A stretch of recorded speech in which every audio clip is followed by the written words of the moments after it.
নমস্কাৰ আপোনালোক সকলোকে মোৰ ZS creation A to Z YouTube চেনেললৈ স্বাগতম। তো বহুতৰে মনত এটা কুৱেশ্যন উদয় হৈ আছিল যে চিটেটৰ নোটিফিকেশ্যন কেতিয়া আহিব, 2025 চনত বা 2026 চনৰ চিটেট কেতিয়া অনুষ্ঠিত হ'ব, পেপাৰ 1 আৰু পেপাৰ 2। এই কুৱেশ্যনটো মানে সকলোৰে মনত আছিল। তো এতিয়া আৰু টেনশ্যন লোৱাৰ কোনো কাৰণ নাই, কাৰণ CBSE নোটিফিকেশ্যন জাৰি কৰিছে 24 অক্টোবৰ তাৰিখে।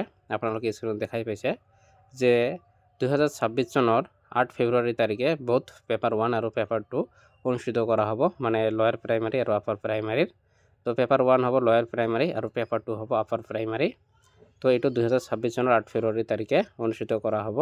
20টা লেংগুৱেজত হ'ব আৰু 132টা চিটিত হ'ব অল অভাৰ ইণ্ডিয়া।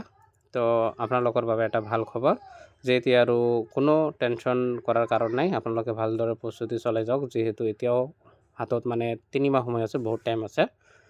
তো চিলেবাছ কি হ'ব, এক্সাম ফিজ কিমান হ'ব, এইবিলাক পিছত দিয়া হ'ব। তথাপি চিলেবাছটো আগৰ দৰে থাকিব, কোনো চেঞ্জ নহয়।